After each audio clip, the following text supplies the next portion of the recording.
They're not singing in the clouds. They're not floating around in white robes. They're in chains, in darkness, waiting. That's not a movie line. That's the New Testament.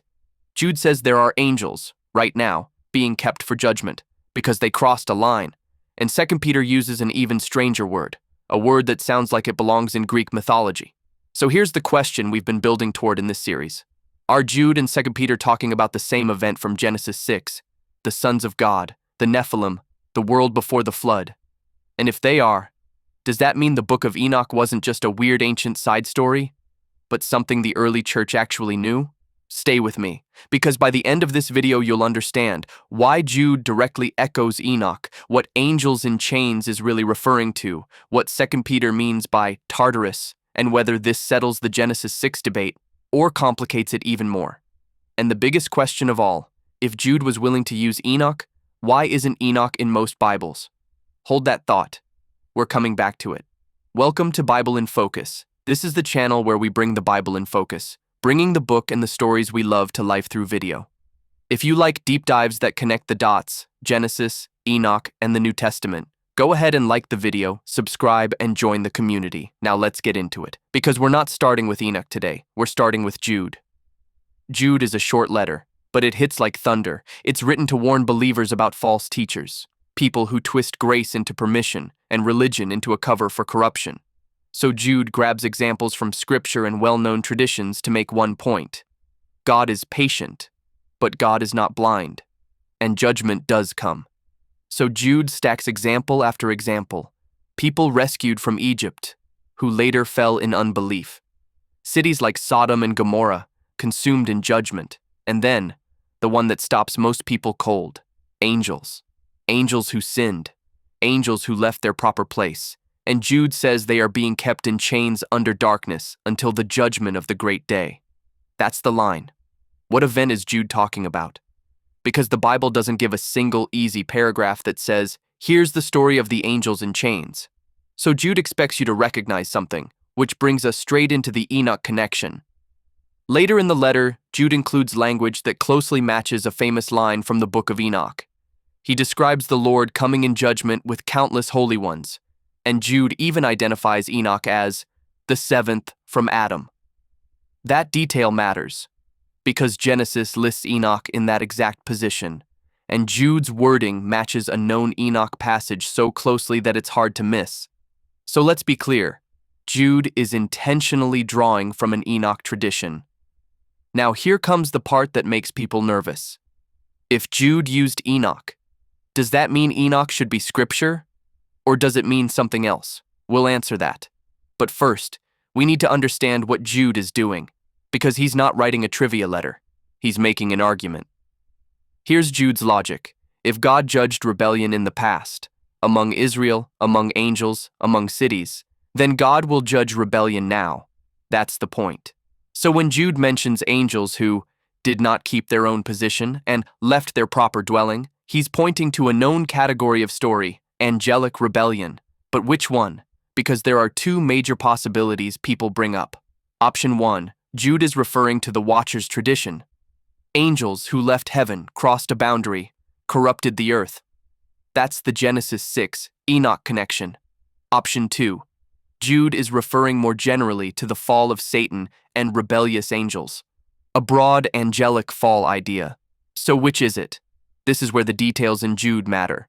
And they matter a lot. Jude doesn't just say angels sinned. He says they left their proper dwelling. That sounds like movement, departure, a boundary crossed. And then Jude immediately mentions Sodom and Gomorrah and sexual immorality.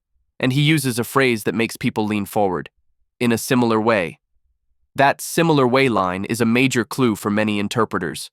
Because if Jude is connecting the angel's sin to the kind of sin he mentions with Sodom, then Jude might be thinking of an angelic transgression that involved violating a boundary connected to human flesh. And that is exactly how Enoch frames the Watchers. They leave their assigned place. They take wives. They produce corruption. They are bound in darkness until judgment. So the Watcher's interpretation fits Jude's flow naturally. Israel rebelled. Angels rebelled. Sodom rebelled. Judgment followed. But we still have to ask, is Jude definitely talking about Genesis 6? Not everyone agrees. and we need to treat this honestly. Here's why some readers hesitate. Genesis 6 is short. It doesn't explicitly say angels. It doesn't say watchers. It doesn't describe chains. So if Jude is drawing from Enoch, then Jude is leaning into an interpretation of Genesis 6 that was widespread in his world, even if Genesis itself stays brief. And that's where this series gets interesting, because it means something very specific. Whatever you believe about the canon, the Enoch interpretation of Genesis 6 was on the mental map of early Jewish and Christian readers, not because the Bible is unclear, but because the ancient world had a context we don't automatically inherit. Now let's bring 2 Peter into the conversation, because 2 Peter adds a word that changes the mood completely. 2 Peter talks about angels who sinned too, but 2 Peter says God cast them into Tartarus. That word is loaded, because Tartarus is a term from Greek thought used for a deep, dark prison, the lowest place of confinement. So why would a New Testament writer use that word? Here's the important thing. Using a cultural word doesn't mean endorsing a whole pagan worldview. It means borrowing a term your audience understands to communicate an idea clearly. In other words, 2 Peter is saying, this isn't a slap on the wrist.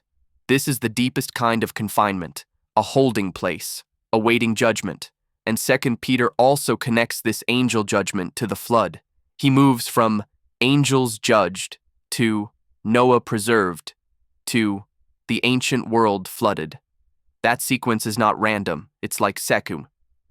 Peter is walking you down a staircase, angels judged, ancient world judged, cities judged. So again, many readers see the Genesis 6 link getting stronger. But here's the thing, if Jude and 2 Peter both mention this, are they describing the same exact event? Most likely they're pointing to the same category of tradition. But there's also a scholarly conversation here. Some think 2 Peter is reworking Jude's material, using similar examples, but expanding and reshaping them. Either way, both letters land in the same place. There is a real category of angelic rebellion that ends in imprisonment under darkness. Now let's bring this back to the question everyone's actually asking. Does this settle Genesis 6? Here's the careful answer. Jude and 2 Peter don't prove one Genesis 6 interpretation in a way that ends all debate forever. But they do something very significant. They show that the Watchers-style reading of Genesis 6 was taken seriously in the ancient world, and they show that early Christian writers were willing to reference that tradition as a warning example. So if you hold the angelic sons of God view of Genesis 6, Jude and 2 Peter feel like strong supporting evidence. If you hold the Sethite view or the tyrant king's view, Jude and 2 Peter create questions you still have to answer. Which angel story is Jude referring to? Why the language of leaving proper dwelling? Why connect it so tightly with pre-flood judgment themes? So even if you don't switch interpretations, you can't ignore what Jude and 2 Peter are doing. They're pulling back the curtain and reminding you, the Bible's world includes spiritual rebellion, not just human mistakes. Now let's answer the question we asked earlier. If Jude echoes Enoch, does that mean Enoch is scripture? Not automatically. Here's the key principle. A biblical writer can quote or echo a known source without declaring the entire book canon. We see a similar thing when biblical writers quote sayings, poems, or cultural lines their audience recognizes. Jude's use of Enoch shows that the tradition was known and persuasive for the point he's making. It also shows Jude's audience would understand it. But canon is a bigger process than quoted once. So what do we do with Enoch? We do what wise readers have done for centuries. We treat scripture as scripture, and we treat ancient writings like Enoch as context, valuable for background, worldview, and language. Not as replacements, not as secret codes, context. And when you read it that way, it becomes incredibly useful without becoming controlling. Now here's one more question we need to answer. Why does any of this matter for your life? Because this isn't just about giants and mysteries. It's about warnings. Jude's message isn't, go hunt down forbidden knowledge. Jude's message is, don't drift. Don't treat rebellion like it's harmless. Don't dress corruption up in spiritual words. Because if God judged rebellion in the past, among Israel, among angels, among cities, then God will judge it again. And then Jude points you to what actually keeps you steady: truth, humility, holiness, and staying anchored in what God has revealed. That's Bible in focus. Not chasing darkness, but bringing the Bible into focus so you can walk in the light. So here's the conclusion. Jude and 2 Peter pull a thread. That thread runs back to Genesis 6, and that thread runs through Enochic tradition. And whether you see that thread as confirmation, context, or complication, it's real, and it changes how you read the New Testament's view of judgment, rebellion, and the unseen world. Now, we've talked about angels in chains, but we haven't answered the question that usually comes right after that. If some rebellious beings are imprisoned, what about the evil that still seems active now? What about demons? What about spiritual oppression? And is there any biblical connection to the ancient idea that the spirits of the giants became wandering forces? That is a massive topic, and it's exactly where we go next. If this video helped you connect Jude, 2 Peter, Genesis 6, and Enoch in a way that finally makes sense, hit like, subscribe, and share this with someone who's been asking, where did all this come from? And watch the next video in the series, where we bring into focus one of the most misunderstood questions of all. What does the Bible actually say about demons, the abyss, and the fate of evil spirits? That's next. This is Bible in Focus, and I'll see you in the next one.